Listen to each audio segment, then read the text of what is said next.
O apóstolo Paulo diz que recebemos no nosso espírito uma nova natureza, mas encontramos no nosso corpo a realidade de uma velha natureza que se opõe à nova natureza. Um dia essa velha natureza será eliminada, erradicada de nós na santificação final. Mas até que esse bendito dia chegue, o que é que a gente faz com essa miserável dessa velha natureza? Em Efésios 4:22 nós lemos que há uma ordem de despojar-se do velho homem, dessa velha natureza. Como, de forma prática, eu e você vamos executar isso? Então eu creio que nós vamos entender uma declaração do apóstolo Paulo. Em 1 Coríntios, no capítulo 9, no versículo 27. O apóstolo Paulo diz assim: eu esmurro o meu corpo e o reduzo à escravidão, para que depois de ter pregado eu não venha a ser desqualificado. Do que é que Paulo está falando? Obviamente ele deixa claro que a carne não converte. E uma vez que não converte, ela tem que ser subjugada. Quando ele fala não só de esmurrar o corpo, mas de reduzi-lo à escravidão, ele está dizendo subjugar, dominar, fazer dele um escravo. Ou seja, nós não podemos deixar que o corpo nos controle, que a carne nos controle. Nós é que temos que subjugar e controlar a carne. Agora, isso não vai acontecer de boa vontade da parte da sua carne. E nem adianta você pedir com educação. Dona Carne, poderia a senhora, por gentileza, se comportar? Eu vi essa frase ainda na adolescência que dizia: a carne não converte, tem que ir para a cruz todo dia. Agora, como ela não quer ir para a cruz de boa vontade, como é que a gente manda ela para lá? Na violência. O que é esmurrar o corpo? É literal? Não.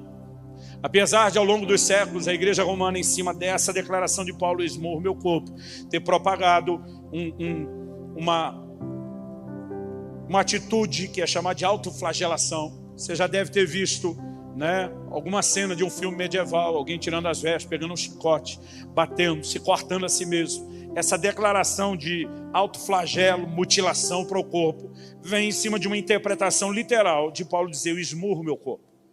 A pergunta é, será que Paulo está falando de forma literal? Se esmurrar o corpo é literal, reduzi-lo à escravidão também tem que ser. E eu nunca vi ninguém andando por aí com a corrente no pescoço.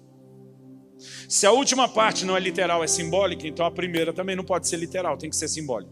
Ou as duas são simbólicas ou as duas são literais. Não dá para fazer de uma literal e da outra simbólica.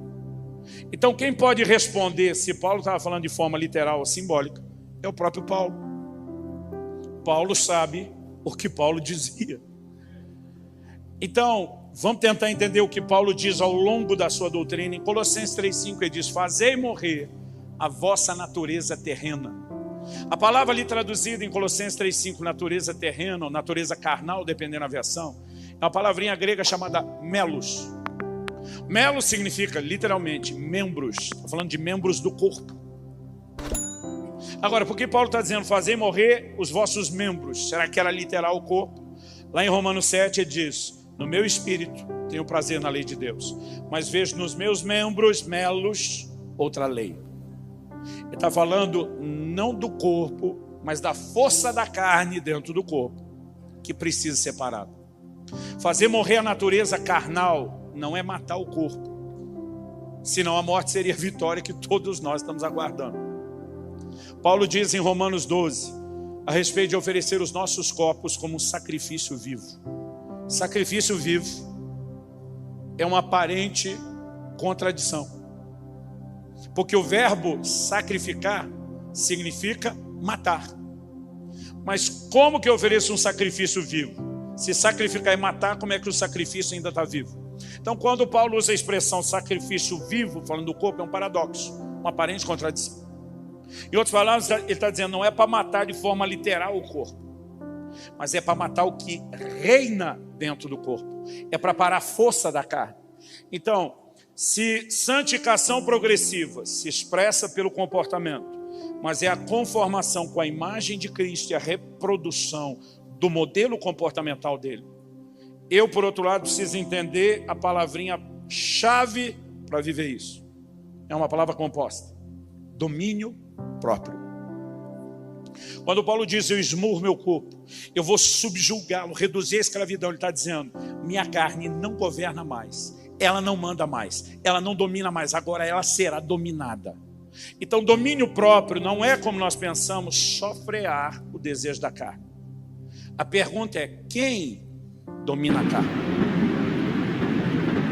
Então vamos lembrar que santificação completa é espírito, alma e corpo, como citamos em 1 Tessalonicenses 5:23. Nosso espírito foi regenerado, nele recebemos a nova natureza. Nossa alma está sendo restaurada e nosso corpo, que um dia será glorificado, hoje tem que ser subjugado. Onde está a velha natureza? No corpo, na carne. Onde está a nova natureza? No espírito. Se santificação é de dentro para fora e tem a ver com o controle da natureza, a natureza de Deus depositada em nosso espírito tem que dominar a velha natureza que está na carne. Domínio próprio não é só parar a velha natureza, é quem a para.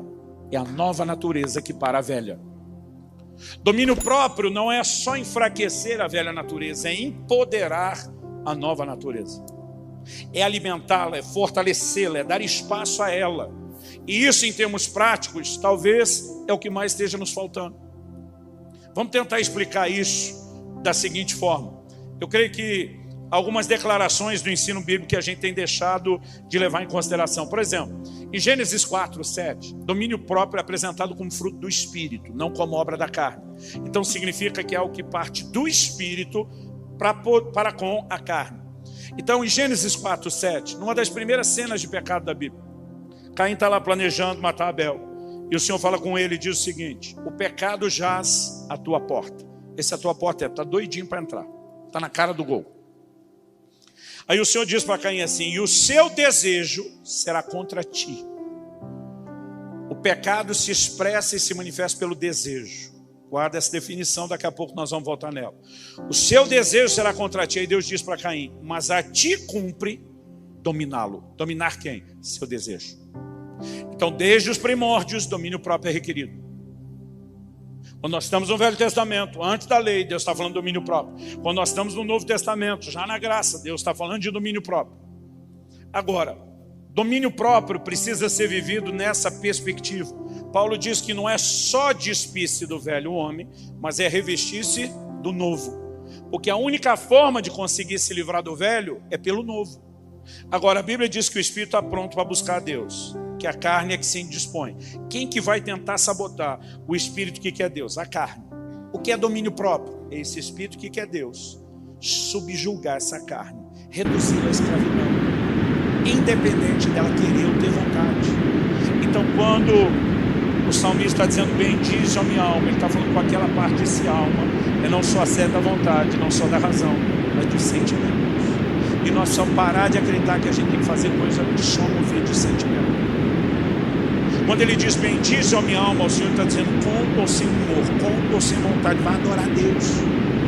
Então, alguns domingos atrás, eu cheguei na madrugada do sábado a domingo de viagem, depois do fim de semana intenso e cansativo. Virei a maior parte da noite viajando, consegui ir para a cama, dormir algumas poucas horas, daqui a pouco toco o despertador, me lembrando que eu tenho que ir para a igreja no domingo de manhã. Era uma manhã daquelas cinzenta, comum em Curitiba. Chuva e aquele barulho de chuva convidativo para dormir. 3 ou 4 graus do lado de fora. Meu corpo e minha alma entraram num complô, numa conspiração, para não sair da cama. Eles decidiram: não vão para a igreja hoje não, tirando o fato de que eu sou o pastor que tinha que pregar. Quem dá um detalhe importante: eu tenho a responsabilidade de cultuar a Deus. E na hora que eu percebo aquela trama dos dois, levanta não, você tem direito de descansar, ficar, não é só trabalho. Quando o meu espírito percebeu a conspiração dos dois, bradou: alto lá! E vocês não mandam em nada aqui. E diz: alma, bendize ao Senhor. A alma foi retrucada: cala a boca, você também, cara, nem abre o bico, rasteja, vem os dois juntos, levanta a cama, vão adorar a Deus. Quem está entendendo em termos práticos o que é domínio próprio? O crente não ora só porque tem vontade, o crente não deveria orar, ou ler a Bíblia só porque tem vontade, não deveria jejuar. Outro dia um falou para mim: não, pastor, não jejua porque não rola o clima. Foi para achar alguém que tem vontade de ficar com fome.